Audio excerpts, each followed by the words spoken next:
महाराष्ट्र में हो रही ऑक्सीजन की कमी को पूरा करने के लिए और लोगों की जान बचाने के इस वक्त गुरुद्वारा सिख कमेटी लोगों की मदद करने के लिए आगे आई है। और ये लोग किस तरह से लोगों की मदद कर रहे हैं, इस समय हमारे साथ बात करने के लिए हरजिंदर सिंह जी, आइए बात करते हैं कि आखिर वो लोग किस तरह से लोगों की मदद कर रहे हैं, कैसे ऑक्सीजन पहुँचा रहे हैं। सर, पैंडेमिक के समय ऑक्सीजन की कमी हो रही है, ऐसे समय में आप लोग ऑक्सीजन की पूर्ति कैसे कर रहे हैं?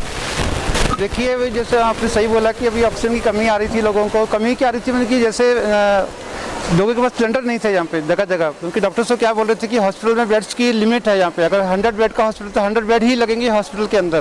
पेशेंट अगर 200 आ गए, 300 आ गए, तो लोगों में बहुत सारा प्रॉब्लम आ रही थी। तो हमने सिलेंडर्स प्रोक्योर किए। अभी यहाँ पे गुरुद्वारा ने सभी ने मिलकर 200-250 सिलेंडर हो चुके हैं अभी हमारे पास अभी यहाँ पे।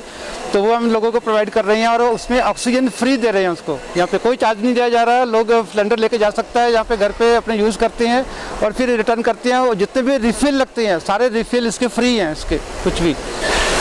ऐसे में पैसे देकर भी लोगों को ऑक्सीजन नहीं मिल रहा है, तब आप सिलेंडर कहाँ से ला रहे हैं और कैसे दे रहे हैं? देखिए, सिलेंडर तो प्रोक्योर कर रहे हैं मार्केट से, जो सिलेंडर बनाने के मैन्युफैक्चरिंग कंपनीज है उनसे कांटेक्ट किया, तो उनके पास में डायरेक्टली प्रोक्योर किया हमने देख करके। और फिर हम चार्जेस नहीं ले सकते, बिकॉज हमारे गुरु नानक देव जी ने जो लंगर चलाया हुआ उसी में है, तो बाबा गुरु नानक ही चला रहा है इसको, हमारा कोई कंट्रीब्यूशन नहीं है इसके अंदर।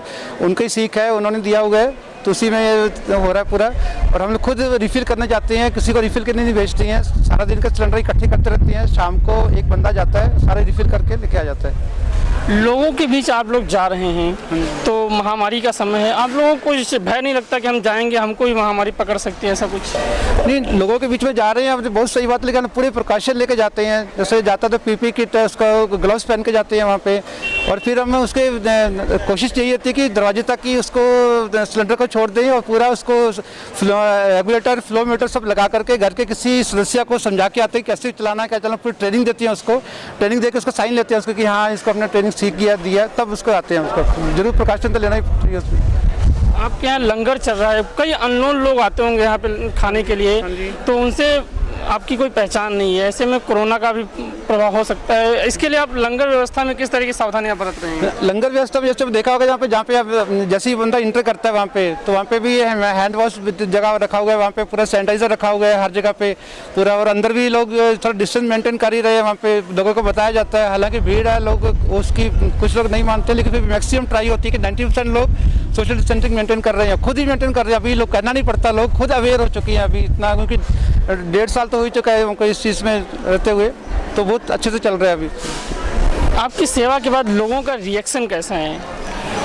लोगों का इट डिपेंड्स कि सबका अलग अलग होता है, मिक्स इमोशंस होते हैं। कुछ अभी जैसे एक बंदा था यहाँ पे, उसको पैसा दे के भी कहीं ऑक्सीजन नहीं मिल रहा था उसको, तो उसने कहीं व्हाट्सएप पे अपना नंबर पढ़ा उसने, तो उसको पता चला, उसने फ़ोन किया, तो मैंने बोला कि आ जाओ यहाँ पे। बोला अभी अवेलेबल है, मेरा अवेलेबल है। बोले कितना चार्ज? मैंने बोला फ्री। उसका सबसे पहला उसका वर्ड यही था कि क्यों मजाक कर रहे हो? मैंने नहीं मजाक नहीं कर रहा हूँ, आई एम सीरियस, आप आ जाओ, कुछ नहीं लेके जाओ करके। तो जब यहाँ पे आकर देखा उसने सेवा, तो उसको रो रहा था करके, मतलब कुछ थैंक यू बोल रहा था। मैं थैंक यू बोल रहा था, भगवान को बोलो अंदर है, गुरुद्वारे के अंदर जाओ, वही सब कुछ कर रहे हैं। तो यही मिक्स इमोशंस है सबका, लोगों का। लेकिन हमको भी अच्छा लगता है कि किसी के काम आ रहे हैं, बिकॉज सब लोग इतने अमीर नहीं होते कि वो सिलेंडर को, ऑक्सीजन को अपना एफोर्ड कर सके। इससे गरीब लोग भी आ रहे हैं, कोई बेचारा दिन का काम करता है, कोई ऑटो चलाता है, कोई मजदूर है, तो सबको सेवा कर रहे हैं हम लोग यहाँ पे।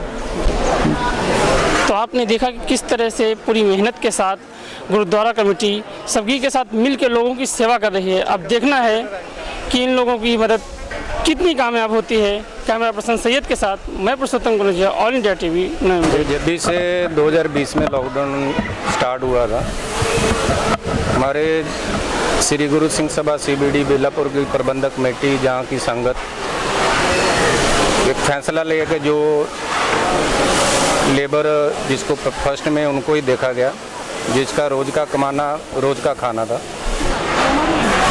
खाना प्रोवाइड किया, सूखा राशन प्रोवाइड किया, बना के भी बेचा, तो उनको दिया, घरों में पहुँचाया। हमारे नौजवान वॉलंटियर सुबह शाम इधर लगे थे इस सेवा में। बाद में चलते चलते अभी ऑक्सीजन की ज़रूरत पड़ी। हमारे साथ धीरज ओझा जी, स्माइल फाउंडेशन, इनका बहुत साथ रहा। श्री गुरु सिंह सभा CBD प्रबंधक कमेटी सिलेंडरों का मुहैया की सब प्रबंध किया गया। जो लोग हॉस्पिटल में इलाज नहीं करवा सकते क्योंकि इलाज बहुत महंगा है, डॉक्टर उनको सलाह देते हैं घर पे ऑक्सीजन आप ले सकते तो इधर से आप पेशेंट को डिस्चार्ज करा सकते हैं। जो पेशेंट डिस्चार्ज होते थे उनके लिए हम लोगों ने पहले हेल्प की, उनको घर पे ऑक्सीजन का बंदोबस्त किया, इधर से सिलेंडर जो भी आता था फ्री ऑफ कॉस्ट हम सेवा कर रहे हैं। चलते चलते अभी आपके सामने बाहर से मशीनें भी जस फाउंडेशन उनके साथ जो इंद्रजीत सिंह सोही जी उन्होंने बहुत मेहनत की और बाहर लोगों से कांटेक्ट किया, उधर से थाईलैंड से 5 मशीनें और 4 कनाडा से आपके सामने आज ही पहुंची हैं, और इसलिए इनका भी आज ही सेवा हम चालू कर देंगे। जिसको ज़रूरत होगी वो हमारे साथ संपर्क कर सकता है और इसका लाभ उठा सकता है। स्माइल्स फाउंडेशन, हरजस कंसल्टेंसी और बाकी के भी हमारे लोग जो जुड़े हुए हैं, वो हम लोग जो है 1.5 साल से जब से पैंडमिक शुरू हुआ था तब से सेवा करते हुए आए हैं। CBD Gurudwara, Smiles Foundation, Harjas ji जो इंद्रजीत जी हैं और जो हम लोग हैं, ये साथ में काफ़ी सेवाएं कर रहे हैं। जैसे आपके कुक फूड हो गया, जो हमारा लंगर सेवा जो है वो चलती रहती है, हमने कभी रोकी नहीं थी। राशन प्रोवाइड कर रहे हैं आदिवासियों को, ट्रांसजेंडर्स को, एक्टर्स को जो नौकरी की तलाश में है, और ये हमारी सेवाएं बंद नहीं हुई। उसके बाद जो हमने दिया था, जो इंश्योरेंस पॉलिसीज़ दी थी, लाइफ इंश्योरेंस पॉलिसीज़ दी थी, मेडिक्लेम पॉलिसीज़ दी थी, वो भी चल रही है। ऑक्सीजन सेवा जब ये सेकेंड वेव हिट हुई तब हमने रियलाइज़ किया कि जो ऑक्सीजन की कमी आ रही है, तब जो है ये प्रोक्योर किए गए थे सिलेंडर्स, जो जंबो सिलेंडर्स हैं जो आप देख रहे हैं, और ऑक्सीजन सेवा शुरू की गई। हरजस कंसल्टेंसी की तरफ से जो है ये इन्होंने फिर कांटेक्ट करना शुरू किया कि हमें जो है कॉन्सेंट्रेटर्स भी प्रोवाइड करने चाहिए, जो आज आप देख रहे हैं कि कॉन्सेंट्रेटर्स भी हैं। इसी के साथ जो है, क्योंकि हमारे साथ नवी मुंबई पुलिस और महाराष्ट्र पुलिस जुड़ी हुई है पहले दिन से, जो स्माइल्स फाउंडेशन के साथ भी काम करती आई है, गुरुद्वारों के साथ भी काम करती आई है, क्योंकि हम लोग जो हैं पहुंच नहीं पाते, वेरिफिकेशन नहीं कर पाते, इसलिए जो है हम इनका धन्यवाद देना चाहेंगे। नवी मुंबई पुलिस ने हमारे लिए 1,40,000 परिवारों तक सामान पहुंचाया है, स्माइल्स फाउंडेशन के लिए, गुरुद्वारे के लिए, हम सभी के लिए, और रोज़ की जो खाने की सेवा है वो भी चलती आ रही है। हमने एक और चीज़ प्रोवाइड की कि जो सीबीडी गुरुद्वारा, नेरुल गुरुद्वारा, जो बाकी के भी गुरुद्वारे हैं, सब अपनी तरफ से तो सेवा कर ही रहे हैं, बट बेलापुर गुरुद्वारा और स्माइल्स फाउंडेशन की तरफ से हमने एक और चीज़ की है, जो लोगों के लिए हम नौकरियां प्रोवाइड कर सकें।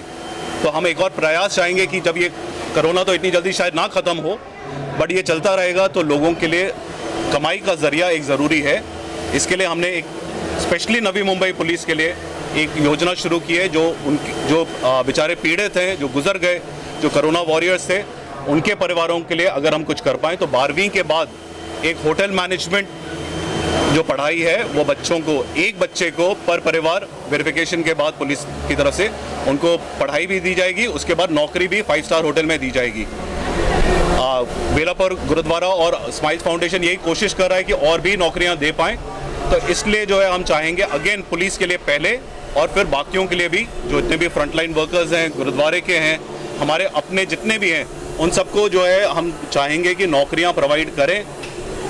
गुरुद्वारे ने एक चीज़ ज़रूर हमें सिखाई है कि किसी के सामने हाथ ना फैलाना पड़े। हम नहीं चाहेंगे कि ऐसी दुर्भाग्य स्थिति किसी की भी हो, और इसलिए हम चाहेंगे कि आगे से आगे लोगों को और दिया जाए, तो नौकरियां और भी प्रोवाइड की जाएंगी।